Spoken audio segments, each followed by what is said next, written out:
Baik, terima kasih atas waktu yang telah diberikan kepada kelompok kami untuk mempresentasikan hasil diskusi kami mengenai denah pada industri sediaan jamu herbal.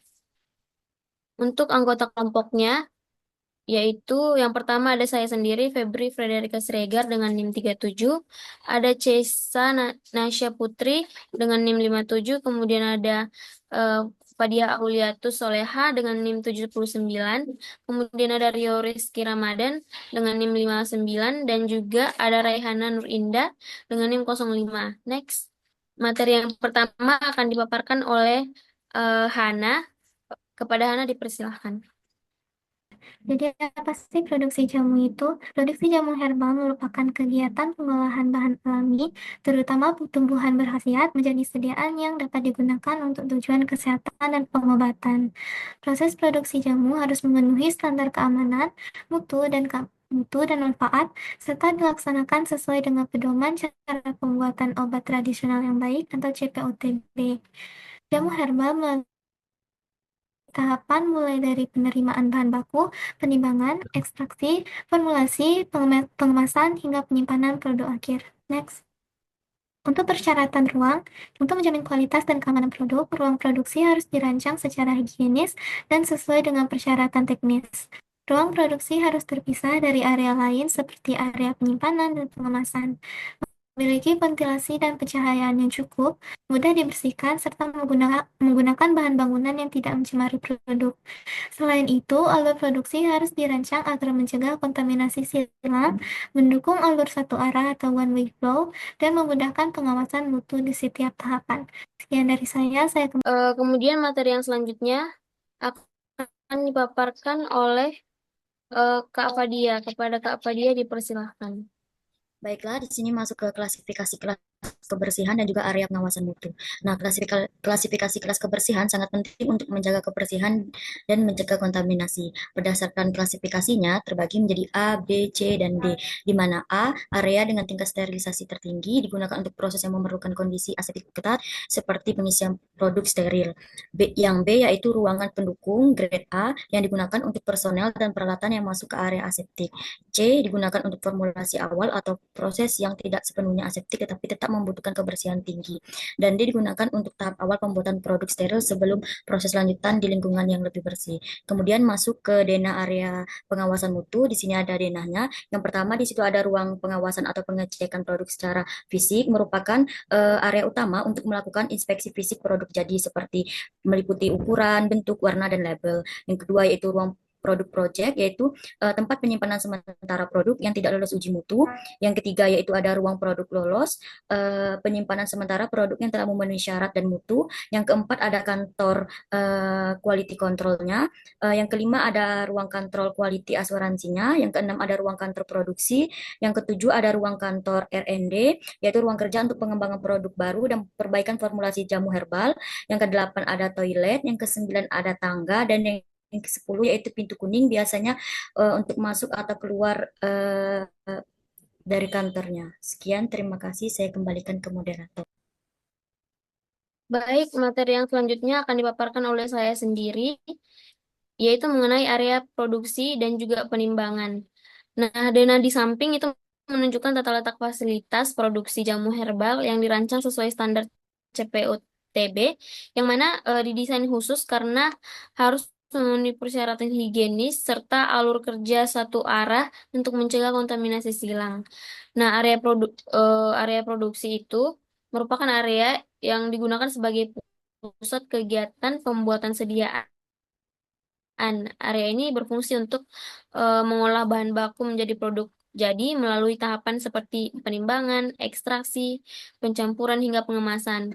Nah, kalau secara keseluruhannya eh, area farmasi industri untuk sediaan jamu herbal ini ada parkir karyawan, kemudian area gudang dan perbaikan alat, kemudian area limbah dan pengolahan, area air dan pengolahan, lalu area produksi, kemudian area penguasaan mutu yang berada di tengah-tengah, area penyimpanan bahan baku, kemudian area taman kebun obat dan area sarana pendukung, Lalu parkir umum ada di bawah. Kemudian ada parkir logistik dan gerbang masuk serta gerbang keluar yang dilengkapi dengan posnya. Next.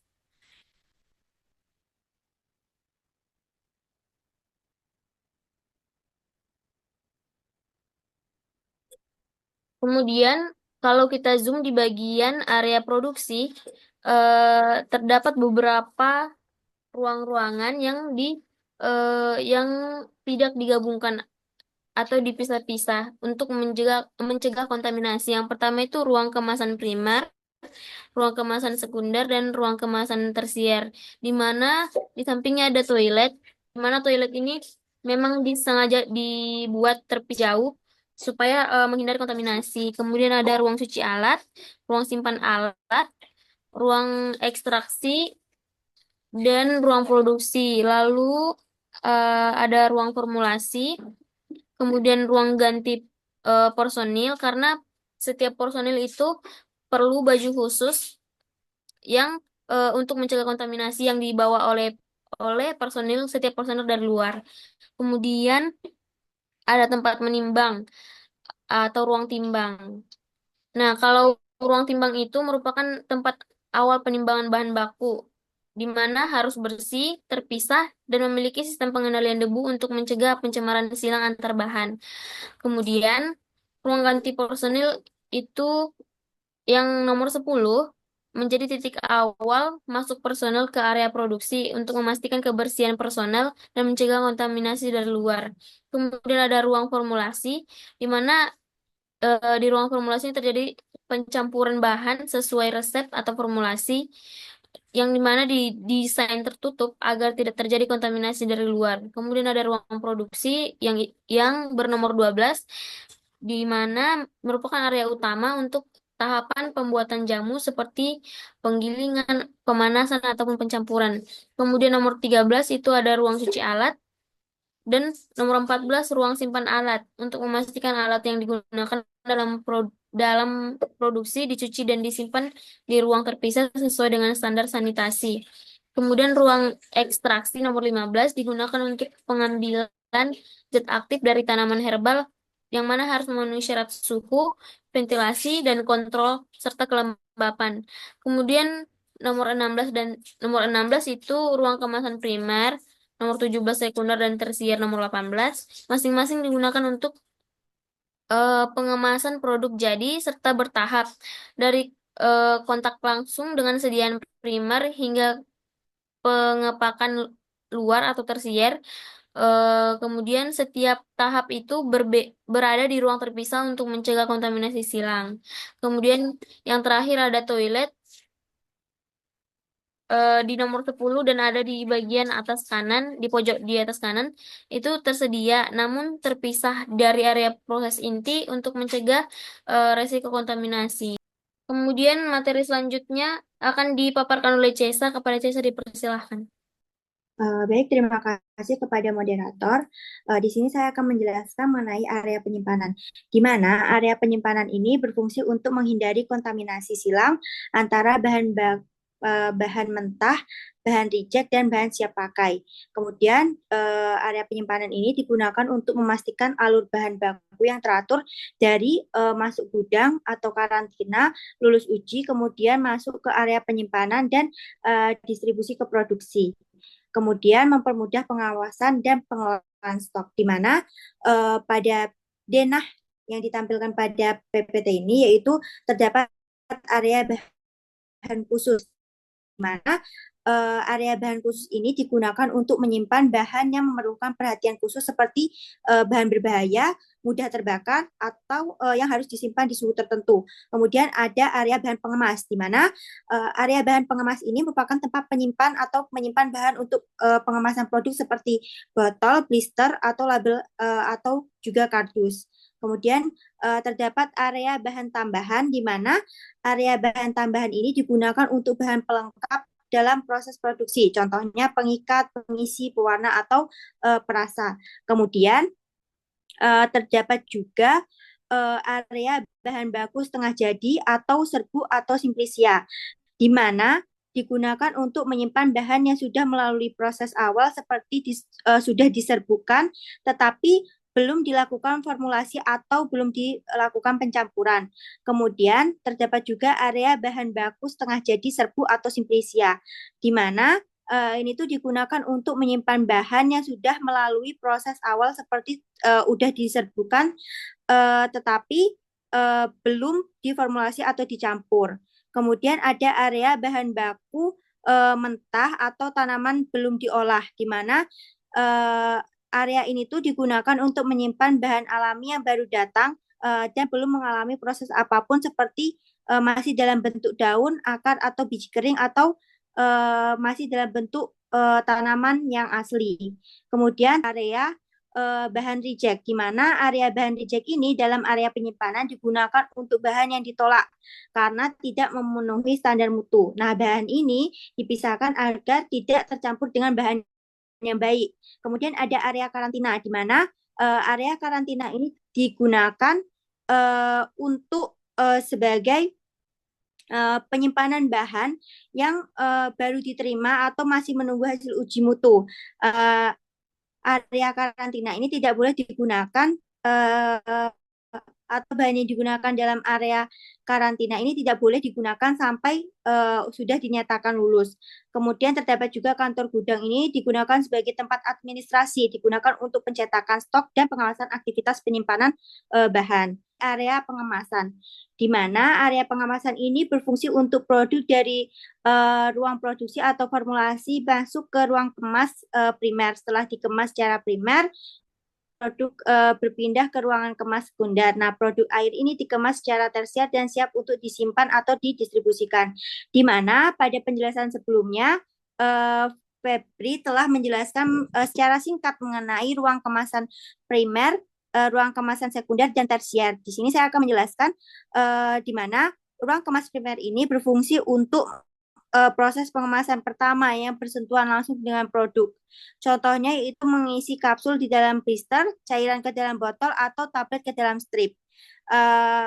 Kemudian ada ruang kemas sekunder, di mana ruang kemas sekunder ini untuk pengemasan produk yang sudah dikemas primer tadi ke dalam kemasan pelindung. Contohnya yaitu mengemas blister ke dalam dus, menempelkan label, menyusun petunjuk penggunaan.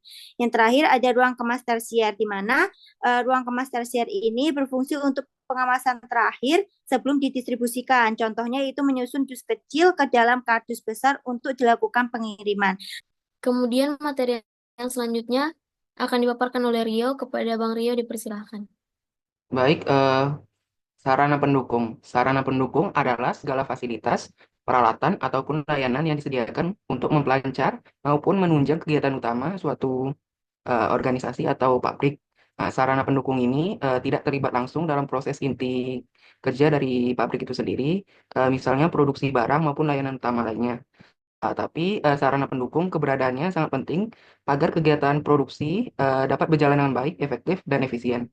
Macam-macam sarana pendukung seperti taman dan kebun obat, pendopo pertemuan maupun ballroom, kemudian tempat ibadah, toilet, ruang istirahat karyawan, dan penyimpanan barang pribadi atau loker, dan kantin. Kemudian untuk tujuan utama dari sarana pendukung adalah yang pertama, untuk memastikan kelancaran dan efisiensi operasional, di mana sarana pendukung membantu menghilangkan hambatan dan memastikan setiap aspek pendukung untuk kegiatan utama berjalan mulus dan untuk mengarahkan pada penggunaan waktu dan sumber daya yang lebih efisien.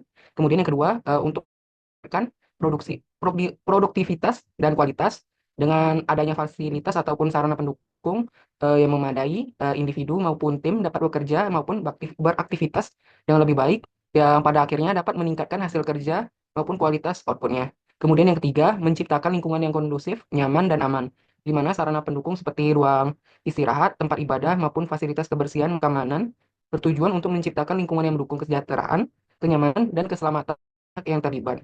Kemudian yang keempat, untuk mendukung upaya tujuan utama organisasi atau aktivitas dan utamanya dengan lebih mudah dan efektif. Kesimpulan dari presentasi ini adalah produksi jamu herbal memerlukan ruang yang higienis dengan alur kerja yang terpisah mulai dari penimbangan, produksi, penyimpanan, pengawasan mutu hingga pengemasan.